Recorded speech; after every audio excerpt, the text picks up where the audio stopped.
Hiya everyone, it's LJ Longo. Welcome to a slightly unusual episode of Paperback Radio. Normally, a weird host invites you to dive into stories. Okay, so maybe the weird host is still here. Who knows? Anyway, today, Lane and I are stepping out of our usual format to tell you about something exciting. Paperback Productions, our new Substack. If you're not familiar with Substack, it's a platform that sends out newsletters, and ours will include everything from the episodes of the podcast, Lane's scripts, my serialized novels, and a column both of us write that is all about revision and writing and living a creative life. The paid subscription is exactly the same as the free one for now. We added it as a way for those of you who want to support the show to do so. Maybe you feel like buying me a fancy coffee or Lane a couple of Diet Cokes. I think you can probably get about 3 of those for $5 these days. And who knows, maybe down the road we'll be able to offer some cool perks like full cast productions, live events, or dare I say it, slightly more focused conversations between Lane and I. But for now, this is who we are outside of the stories you've heard us tell. So grab a coffee or a Diet Coke and enjoy. So today we're discussing what I did with Jimmy Hoffa, right?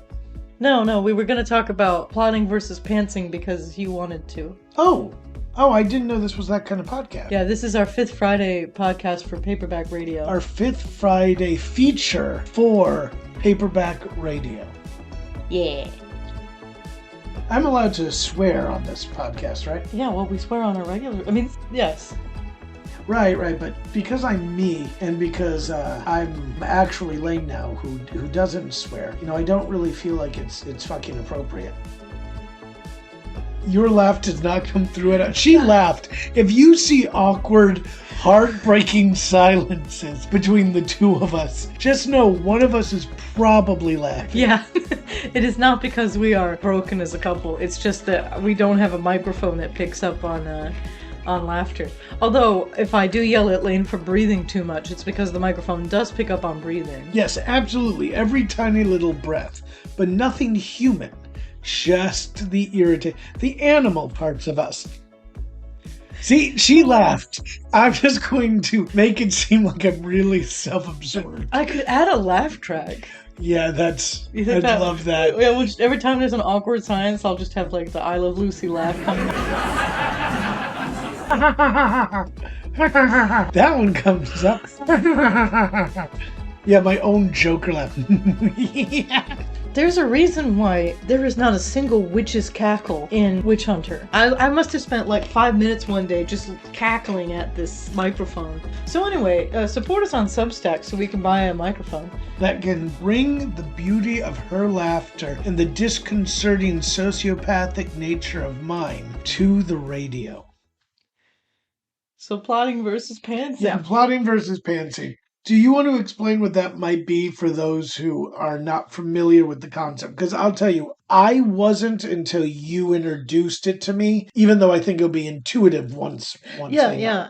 So I first came aware of the term during NaNoWriMo National Novel Writing Month. But a plotter is an outline writer, someone who writes an outline, who knows the story before they sit down to commit wholly to it. Either keeps it in their head, most of us, because I'm the plotter in our relationship, writes it down. They're the people that have the 5-ring binders and all the notes on their stories and all the background information on the world and all the nerdy stuff. Pantsers are people who fly by the seat of their pants. They're the discovery writers. Stephen King is a discovery writer. But people who pants basically just kind of make it up as they go. They might not know the ending of the story. They might not know the characters. They just kind of go and see where the premise takes them. Yeah, that seems fair to me. Yeah. So, we are here because she's a plotter. Yes. I'm a plodder. I plod along. I'm a pantser. This really came to the forefront recently because we've been writing a story together, which of course we outlined because it is 7 books long and I can't hold all of that in my head at any given moment. So we had to write the stuff down. And Lane kind of got a taste of the way that I outline things, which is I'm not necessarily a traditional plotter in that I don't have a normal kind of outline. I think most people who actually plot things out and outline things out tend to go off of a beat sheet or have some kind of structure in mind. Like they map out, here's the 7-act structure or the 5-act structure, even a 3-act structure. Like I know my beginning, I know my end, I know my middle. And I just kind of like because I write non-linearly, I'm like, I'm going to pick the scene that most interests me and I'm going to build out on either side of that to figure out where I start the story and where I end the story. So I have a document that is just full of all of my ideas called Quick and Dirty Ideas. And some of it is quite smutty, but some of it is just, here's an outline of this idea, here's this basic premise, but I don't know the ending of it yet, so I'm not ready to actually commit and write it yet. Your plotting is different because your outline structure tends to be less outliney. It tends to be more really rough drafty. You have an entire section that's dedicated to your ideas, but you don't start writing them until you know what's going to happen. Yeah. And we came into this and we realized some pretty deep fundamental differences in our writing style because we're writing together right now. Which is funny because we've been married and joking about the differences in our writing style for years. Yeah. But I don't think either of us realized how different it was. So, like Lisa said, we were outlining these books, right? And in the third book, spoiler alert, there is a quasi-zombie threat that takes place. I was like, oh, I'll just knock out these outlines real quick. So I'm sitting there and I'm going, yeah, I've got this. I can outline if I'm asked. And I'm hitting what I consider important. I'm hitting some emotional beats. Here's the time where the main character realizes she made a romantic mistake and all this kind of stuff. And then she reads the outline and goes, Lane, what is this? And because I have no memory of any of my writing, including outlining, she shows a sentence I'd written which honestly said, this is not an exaggeration, zombie problem works itself out. Because I trusted that, yeah, we'll deal with that when it comes up. Yeah, so I took the notes from then on. Don't lie. Don't lie for humor's sake. Humor for humor's sake. Lie for money. So I wrote most of the notes from then on. I certainly rewrote that note. Yes. We would be talking about this on car rides and while we were doing walks in the morning. And so we knew what happened during the zombie thing. We knew how it worked itself out. But because Lane has a memory, he knew what... No? No, I have to counter you on that one. We knew there was a zombie thing and we knew the big bad got defeated. We had no idea how it worked itself out. Because as we started going in there, that's when we added the other kinds of zombies. We added the monster. We added the unfocused versus the focused thing. Like all of that stuff was not in our initial conversations. So it had to be brought out because you needed to know how the zombie stuff worked itself out. So I think that's a prime example of how I outline. Like I would go through, like, I'll start at the beginning. Okay, I have this scene in mind. I sort of have an idea of where things are going to end. So I'll start telling myself the story. And when I get to a part where it's like the zombie thing will work itself out, I'm like, okay, but how? And I'll start going through, because I can't imagine not knowing that and moving on to the next point. Yeah, I know you can. Yeah, I almost never know what's going to happen. Yeah. Tell them how you go, because this terrifies me. So Lisa's absolutely right. By and large, I am what Stephen King would call a discovery writer, what people who outline sort of, I would argue, dismissively referred to as a pantser. Well, because the guy who, I think Chris Beatty is the one who came up with people who write by the seat of their pants. That's kind of the point of NaNoWriMo, like, is to just do it and just wing it and not be hung up on things. So he would not say it as a derogatory. He wouldn't say it as a derogatory, but he says it from the point of view that many plotters have, which is what? How can you exist this way? I actually don't know if he's a plotter or a pantser. I don't know, but it's always said by plotters to pantsers in a sort of, oh, yeah, we don't do that here. But fundamentally, I'm an improver. That's how I view it. This is a huge difference in both Lisa's and I chosen medium as a rule, right? So it's a little bit easier to be a pantser where I am. I write plays by and large. And so for me, I start out with a premise. It's an apocalyptic future with a farmer, his wife, daughter, and traveling salesman. The wife and daughter are two different characters. It's not a wife-daughter. That's a far worse play. Or a witch and a billionaire go at each other. Not in a sexy way. No. In a war, we will destroy each other kind of way. Or it's the night before King Arthur pulls the sword from the stone. I genuinely just start with a premise, and then I start with a hook. Something big happens in that opening scene. Someone walks in holding a head in a bag. or a naked man starts eating steak on top of a table, right? The witch one didn't have a big opening like that, and it was very a very different kind of opening for you. That's true. That's true. That started off as, hey, this is a regular old coffee shop. And it ends furiously not that. Yeah. It ends with the coffee shop on fire and people cackling and weird incest things, and that's a good play. That's a good play. But anyway, that's gingerbread. Even as recently as this podcast, I don't remember if we mentioned this in the last Fifth Friday. So Lisa's stories have by and large not only been thought out and outlined, but they're finished stories. And mine, I literally didn't know what was going to happen in the next episode, or even how the episode I was currently writing would finish when I would start. Yeah, when he was writing Witch Hunters, we would be recording something and I would be like, "Hey, just I want to check on this character. Like what's going to happen next? Like where's she going to end up? I want to know where I can grow." And Lane was basically like, "I don't know. I don't write like that." And everything I have written, Yeah, it's finished. Back to back. Totally done. Yeah, not true of mine. And it's been really great. So right now I'm doing this cozy, sweet little story, which is the Cinderella story, but from the perspective of the fairy godmother and Rapunzel. Rumpelstiltskin. Thank you. Thank you. Rapunzel's not in this. Rumpelstiltskin. It's a different Germanic R name.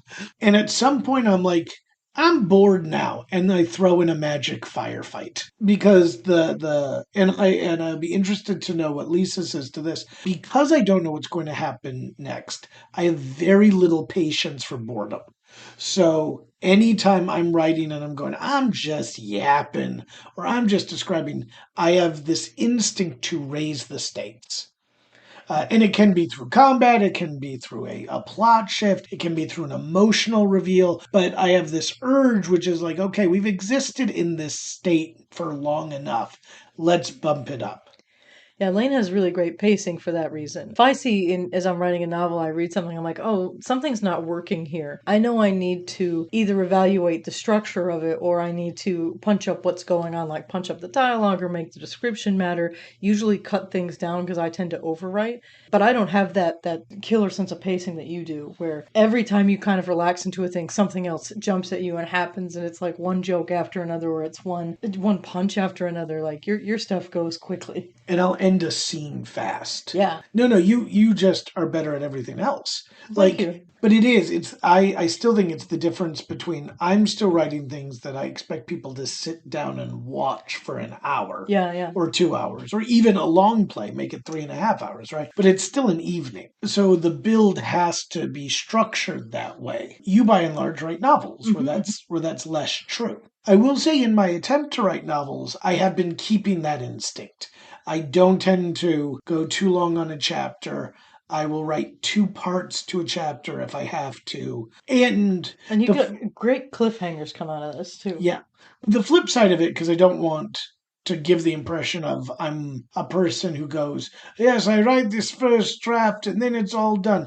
I edit tons. I really, really like to edit. So does Lisa, but for very different reasons. As a plotter, I don't actually start writing it until I know the ending. So as I'm writing through it, I can pick any point of the story and just kind of write from whatever interests me at the moment. But when I go through and I do my revision, I have to like make sure I start at the beginning and that it's all making cohesive sense, because sometimes I'll have reveals that aren't where they should be and I have to put things back in order again. And that's when I check my pacing. Like as I'm rereading the thing and making sure everything makes sense, I'm like, well, wait a second, this is 4 romantic scenes in a row. I should probably throw a pie or something in there, just to break this stuff up. And so my revision is a lot of, are the scenes matching up, and cutting things down and making sure things end in a concise way. And the thing I was just writing, I had 2 scenes that took place in the same location on different days right next to each other. So I just made that everything happens on the same day. I don't know if that's a plot specific thing or if that's a me thing, but what's your revision process little like? My revision process is for everything that you know ahead of time because you've plotted, right? I haven't. So if, say, a secret has been revealed, say Gloria is pregnant. Well, Gloria's known about that longer than I've known about it, right? So I do have to go back and edit that. Change the lines with this new knowledge in place, right? I don't know if my story ends happily or not. So sometimes tonal things will have to change, or a little bit of foreshadowing will have to be added. Like Kingfish, my most recent one that I put up when I was writing it, and it's about the world's greatest fisherman engages in a side bet with the devil for their soul, right? But I didn't know when I started writing who won. Like, I had no idea who would win that. And it turned out it was. And that's when Sea Monster shows up. But I didn't know any of that until I was done. Yeah, yeah. So one of the big things that comes up I've heard when people talk about this plotter versus pantser debate that I'm curious to hear your opinion on. Mm-hmm. Most people will say, right, but we live somewhere in the middle. Oh yeah, they call them plantsers. Yeah, planters. And I always find things like that only halfway useful. Most people are not any one thing in general. Yeah, everything's a spectrum. Yeah. Like I have taken to calling myself a plantser in some spaces because, like I said, I'm not a normal kind of plotter. I don't have binders of character knowledge. I often don't know my characters until I finish a piece.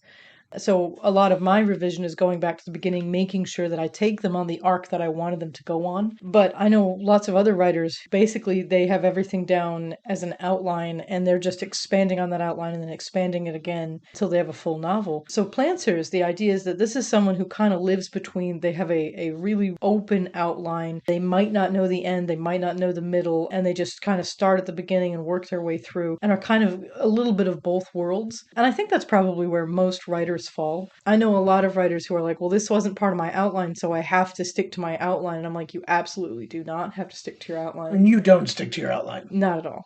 I always end up where I think I'm going to end up, but frequently my middle goes off the wall. Though it is funny, in this thing we're working on together, I'm stricter about the outline than you are. Yes.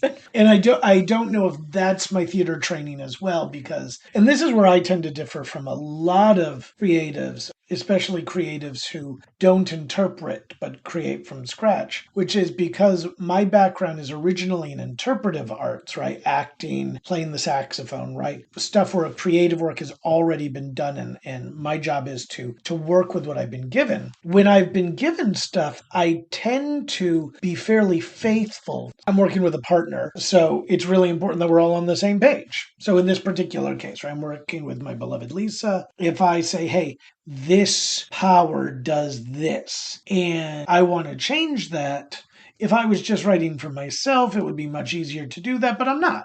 And we created these limits for a reason. So there's that.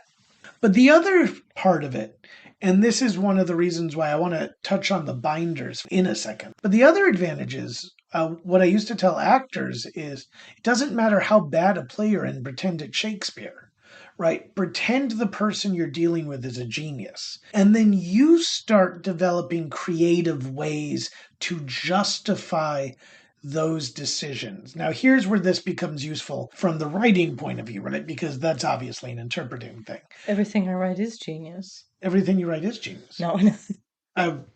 I think, I'm not laughing. Lisa laughed at that. I'm not. I think she's brilliant.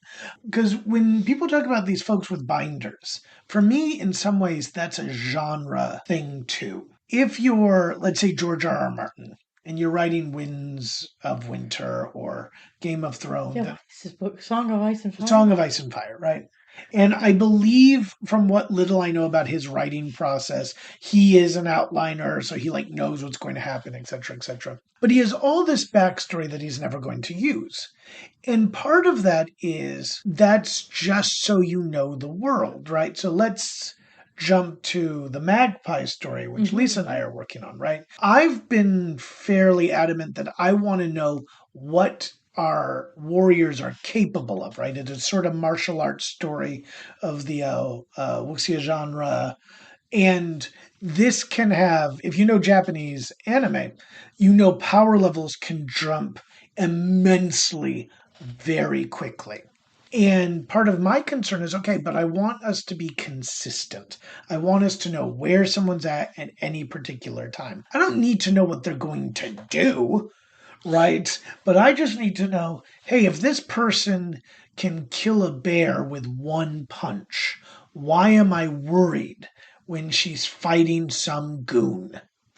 right? And things like that, which I don't think falls necessarily in the pantser plotter world, but it is a kind of how do you understand your world? Because if we had plotted out that fight, we know, okay, Magpie is in this fight, she's going to eventually punch a bear, which I think is what we did, right? No? No. What did we do? So we didn't plan that. See, I don't also remember anything. Yeah, so because this is what was outlined. So this is the fun, and this, by the way, is also her process. She'll do this too. But so her thing is, we knew they were exorcising, getting rid of spirits, not working out, exorcising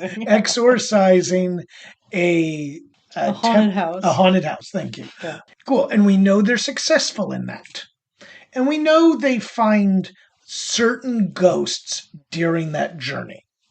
But that's what we knew. We did not know that as Lane is writing, he's like, man, I'm getting bored with this dialogue right now. They're going to enter a bestiary and suddenly they're going to be fighting all these animals. Yep. And I read that scene and I'm like, oh, well, that's cool. And then she punches a bear. Mm-hmm. And now we have to explain why she can punch a bear, I guess. Because because, and this is my thing, because I had taken the intellectual work to know what people were capable of, right? So I didn't plot it, but I knew that she, in order to generate that kind of power, was going to need to charge up to do the bouncing and dodging, and a bear's not just going to let her stand there. Yeah. No, so what I think is actually this conversation is revealing is interesting is that Lane has much more background tendencies before he actually starts working on a thing, because when he's writing a thing, he'll talk to me about it, he'll have all these ideas, he'll have these different things, like he's thought he had. You didn't actually make the spreadsheets of the people's powers, did you? For this one I did. Yeah. So he has like here are the power levels, here's the techniques, all the stuff, and we eventually probably will use that in this 7-book series. I do that stuff in revision. So I don't take notes on anything I write until I do my first read through of it. So on my first read through, I'll have a thing like, why the hell is she punching a bear? Like, she was just struggling with these bandits. I need to improve that. So I might have at that point said, okay, I have to make a note of making this make sense in the scene. Or I might have just made it, a dog instead of a bear or something, made it a wolf or something. Yeah. Something more, punchable. Yeah. Well, and actually we saw that, right? Because in an earlier scene you had written, you have her, and I love this. So she's basically got only so much she can do before this is turning out to be like more of an advertisement for Magpie than I thought. I can't wait till we get Magpie out there, but yeah. But she's rowing this boat, and it's taking all of her energy. And when she runs out of energy, literally her limbs sort of noodle. Like they no longer function. She has we call it an Amon deficiency. Like basically she has too much water in her soul. So, but this is cool, right? Now a limit has been created. Now one of the things that we're doing, or I'm doing, is, okay, every time I do a fight, I need to know, why is she not drained? How long from here will it take before she's drained? We saw what it took to drain her. Why isn't this at that level? Because this was one of the ones that had been in the chapter, just a very quick thing. They get flowers. Literally, this is all in the collection of flowers. And Lisa turned that into 3 chapters. And they're 3 very exciting chapters. In fairness, it was the 3 chapters at the beginning. We had to introduce the characters, like... Yeah, no, absolutely. It was very exciting 3 chapters, and we got to meet the characters and do more with them. But it was also, and this is why I think that being married to the Pantser plotter thing is as helpful as it is helpful, if that's not too silly. Yeah.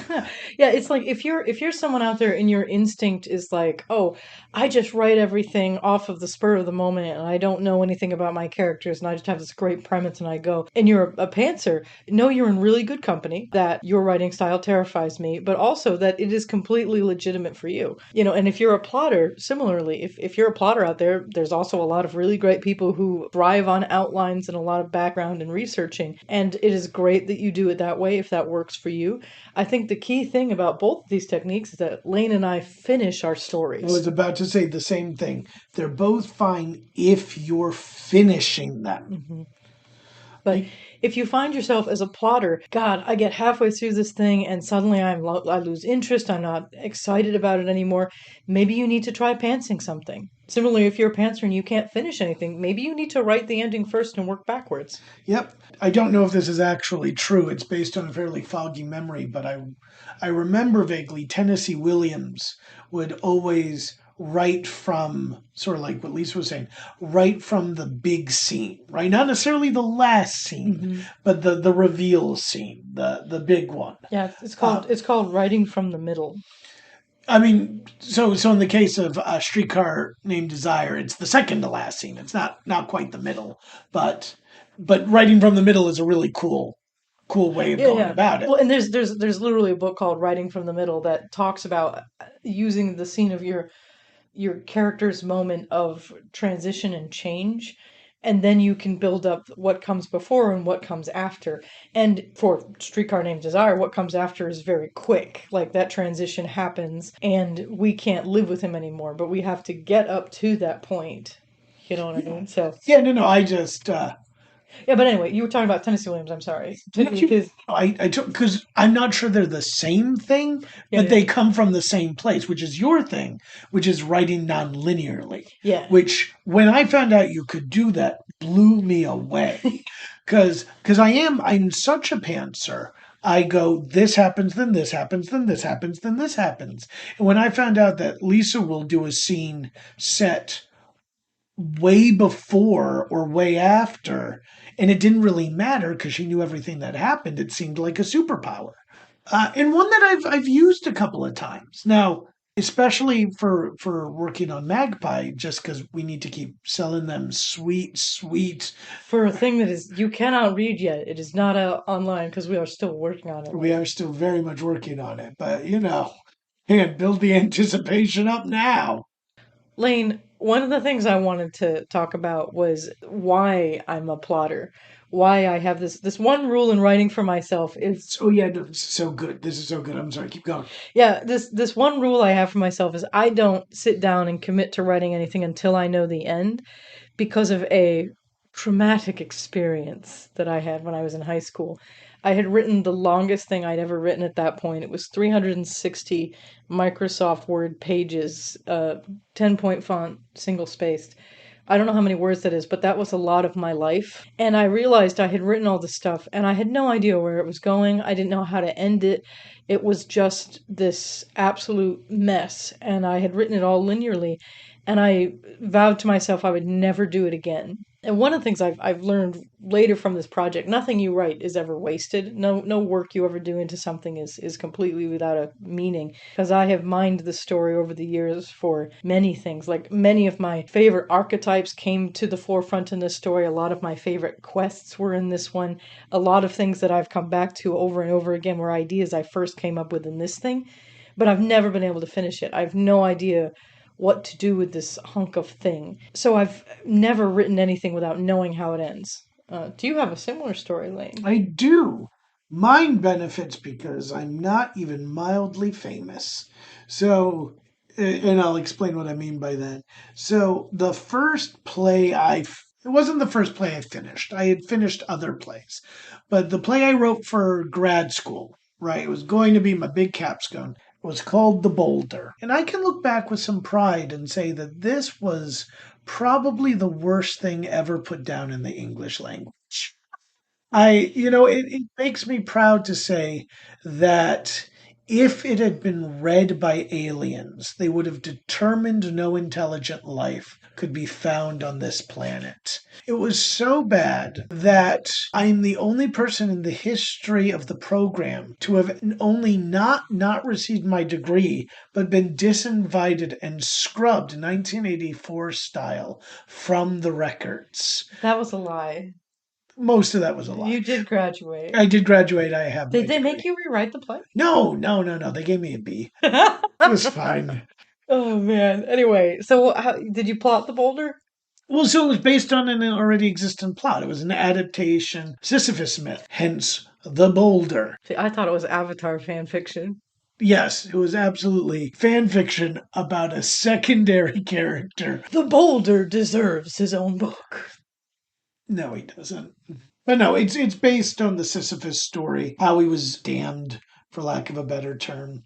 And it's just not good. It's not good, like on every level, except for the characters. They're terrible, and the plot's really cliche. Well, I'm going to stop you from beating up on this No, anymore. no, I'm No, not done. no, but what does this have to do with you and plotting? Like, it was it just There was a point other than it's terrible. yeah, yeah. Was it that it wasn't as well paced as your normal stuff, or you didn't enjoy writing it? Like, Yes, that is correct. It was the first time I had plotted something because I knew what was going to happen. I had been following all the rules, and I just hated it. Now, in fairness, I don't think that would necessarily be true today. And actually, I know for a fact it's not true today because I will often plot with other people yeah, or yeah. I will be hired by someone to write a specific story. I don't run into that problem anymore. But it's one of those things which is, I was never happy with the process. For my faked scenes, the scene, because it was part of a class, it was part of a playwriting class. So I was producing scenes not necessarily related to that. But those all came out not great. Nothing is great on a first draft, but they came out fun. They came out exciting. They came out, oh, I wonder what happens next. The only reason you asked what happens next in the boulder is because you're trying to determine, is there an intermission? Can I escape during the intermission? Maybe it would be better if I just ran now to wonder if the actors would eventually put guns to their head and put everyone out of their misery, right? So safe to say the boulder never got put up. No, I've never put up the boulder. Every time I try to reread it, Is it I gonna, get physically are we going to nauseous. put that on the podcast next? No, Nah. no, it's No, terrible. I will eventually rewrite it. it was really funny because literally just last night we were talking about how we would adapt, what was it, Samson and Hercules and all of these pre-existing stories. So I mean, it's not like you don't adapt things from other stories. It was just that this one you had a particular, we're going to hit these beats. Well, I mean, notice even yesterday it was sort of a writing exercise, but it was how do you differentiate three similar kinds of It characters? was a character exercise. That's right. And also in something where I use them, I'm making up my own story. I'm not trying to hold to the old stories. But no, it's not a fear I possess anymore. It's Yeah, like yeah. I'd be willing to do it, but I'm more comfortable. And that's what it boils down to. Sometimes you just want to write. Mhm. I'm more comfortable just making stuff up. Yeah, yeah. Now, like sometimes, like when I have a novella or something I'm writing, I will just start at the beginning and go through. Like if I write a short story, I don't tend to jump around in a short story. I tend to start where I think it should begin and just go until the ending. But at this point, like I know how to write. You're starting with it. Don't, be beholden to one way or another just because one you think is better than the other. Because even though I am the plotter, I don't think being a plotter is better than being a pantser. Anymore. Because now I'm a plantser. One person at a writing conference, like I told them my style, and like, oh, you're not a plotter, you're a pantser who then redrafts from their really rough outline, and I'm like, that's a weird way of looking at it, but okay. All of these things fundamentally are only as helpful as they're helpful. And I know Yeah. I'm repeating myself, right? But when I read on writing and saw, oh, Stephen King has a not the same, but a similar ish process in terms of generates from premise that's really helpful. Yeah, Stephen King described it as the story is a fossil that you are slowly excavating, which I thought was a nifty way of putting it. I like that metaphor. I don't know if for me it always boils back to music. Boils back, that's an Boils expression. back. Boils back. Boils down, that's what it was. Nah, I'm sticking with boils back. This was, I'm a retreating knight after an attack on a castle did not go well. Oh, It jeez. boils back. So anyway, we're boiling back to music. How does music have to do with what's the metaphor? In a play, you can hear when you're supposed to stop. Like it's probably not true. There's probably a more analytic way of looking at it, but it's like, nope, no, this is where the music is crescendoing now. We need to build to We this. know the beat's about to drop. Yeah, we know the beat's about to drop. Cool. Yeah, we don't have that in novels. Although you can kind of get a sense for it. And certainly as I revise, like you have a sense about I want a chapter to be this long. So you're going through the, unending spew that you have done. And you're like, okay, well that's about 2,000 words. That's where the chapter should end. And lo and behold, there's a moment where you've broken like 2 paragraphs before or 5 paragraphs later, and you're like, oh, I kind of knew this was where it ended. I tell this metaphor all the time on our Substack that writing for me is a little like building a house. You don't start interior decorating, i.e., doing the line edits and the spell check and the proofreading until you finish, with the foundation work. So I always found it as like you getting these parts and you're putting them together, not discovering something. So I think that might be a way to look at plotting as well. You're taking all of these different pieces, building them, and you're putting them together. I do think, though, that that's great writing advice, period. Especially, I will say, from the Pantser perspective. Because the great danger is you get bored or discouraged and we are the group more. I do not suffer from it personally, but we are the group more subject to the dreaded writer's block, right?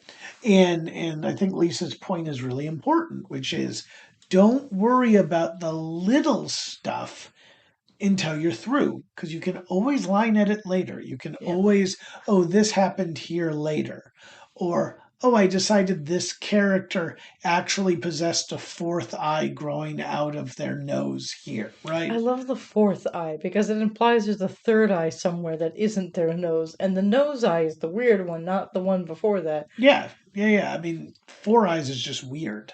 So The, I think that's great advice, no matter the style. yeah, finish the story. Make sure. I think the way that they describe it in life is get your big rocks in before you start adding little rocks in the sand. And for me, it's like nothing is more discouraging than when you have stopped writing a thing, you go back, you reread, you touch it up, you fix it, all this stuff. So then as you're going through it again, you have all this lush, finished, beautiful prose because you edited it. And now you have to write something new and it's coming out and it sounds awful because it isn't edited. So it's like you've got this disconnect and you're suddenly like, oh, I'm not as good as I was yesterday. Something's wrong with me. I must not, I'm not going to continue writing anymore. I've lost the spark of the story. It's like, no, you just edited too soon. Yeah, I don't know if that happens to you. it doesn't because of the way I write. Because, well, in two things. One, um, my first drafts, for a variety of reasons, are worse than the average trained primate, right? Poco the gorilla, bless her soul, can produce a cleaner first draft than I can. And Really. Coco's dead, right? So in some ways, I can't be precious about the first draft. It's for me, it requires those multiple editings. But even let's say even when I do, part of the discovery process is realizing how characters are different, right? So I enjoy going back through and go, oh no, how would Hattie say that, or how would Abraham say that, or how would Merlin say that? Just so funny. That's something I do as a plotter too. Like the one I'm working on now, I'm just like, oh, this person, I changed their name halfway through. This person is actually this other character I've been working with. So now I just am changing the name back to this other person. Yeah, there's a lot of similarity, and this is why don't get too caught up. It's a fun distinction because when you're working with somebody, you'll have moments like, because they're not the same, you'll have moments like, and then the zombies will take care of themselves, which will drive your partner nuts. But they would have. But we were working together. No, but you know what I was just thinking when we first met and we were doing that superhero story together, we were discover writing it. Like I don't think we had a plot for. We did not. Yeah, so we No, just sitting. yeah, no, mainly not. Mainly Yeah, not. We knew how it ended. yeah, because I don't start anything without knowing how it ends. Yeah, we knew how it It's ended. it's a it's a it's a fear, Lane. I can't do it. We knew individual. Actually, it's so weird. So we didn't outline the way we did this one, but we knew the arc of every character. We even had one of those boards with the character's Oh, face. we We had picked the an vision actor, boards. That's and right. then there was like little red string that led to who they would become or what would happen. So yeah, so that one was sort of a mix too. Hmm.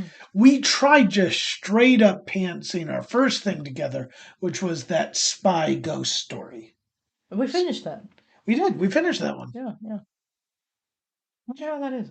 Yeah, we need to find that. It's somewhere. No, I have it because I save everything. I don't. And there is nothing good about my way. My way is terrible. I recently lost literally hundreds of pages of work. Fortunately, out of sheer luck, it was backed up somewhere else. Yeah. So basically, invest in the things though, like OneDrive or Google Drive, and back up your desktop if you're one of those people that stores everything on your desktop. This is the 4th time this has happened to me.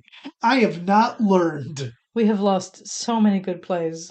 Like one day, I think we should have Lane just talk about Reign of Fallen Angels, which makes me cry every time I think about it, because it's this beautiful play that he had written in this great noir voice that is just. It's gone. It's gone forever. Even I've started rewriting it. It's a different play. It's not bad, but it's a different play. That voice is gone. Because this is the risk with my way. Like, I need the voice to sort of step into that world. And it's gone. It's gone forever. I'm going to end it here because I'm sad. So sad. It's good to end on a sad note. It's good to end on a sad note. We want the people listening to despair, so they come to us because we are the only comfort in the world. But we just bum them out. Right, but now we're talking in a soothing voice. Oh, okay, I see. Soothing voice. Purr. Send us money, purr. Yeah, so a lot of the conversation we just had on our Substack, there is a couple of conversations about this kind of thing. I know there's one on there about plotting versus pantsing that kind of started all this. So check us out on Substack. If you like what you see there, please subscribe. You can send us money that way, and keep up to date on the actual writing stuff that we do that isn't just us talking about the process. Yes, because as important as we think this is, it's always more important to do it. Mm-hmm. Listen to whoever you want, find someone who appeals to you, but just sit down, take a hypodermic needle, No. do some cocaine. Ass in chair, hands on keyboard. That's all it takes. No drugs required. Okay, fine. Whiskey. No drugs required! Not even Diet Coke. No. Diet Coke isn't necessary for writing. It's necessary to breathe. It's how one absorbs oxygen. Subscribe to the Substack. Murder your parents. Check out our podcast, Paperback Radio. That too. Actually, you're probably on that. Check out our podcast. This one. Check out the stories if you're coming to this from like my LinkedIn or something, or I don't fucking know. Thank you so much for listening. If you have any comments, feel free to send it to us either on Substack or any comment feature on this site. And always remember, the truth is something you made up. No drugs! Hiya, I'm LJ. And I'm Lane McLeod Jackson. You're a troll. What? I thought it was funny. We're here to let you know you can also find us on Substack under Paperback Productions. Yep, this podcast and other goodies will be delivered right to your inbox if you subscribe. So please support us. Emotionally. Financially. Dramatically. See, I can be funny too. Try to be professional, okay, babe? Thank you all for your support.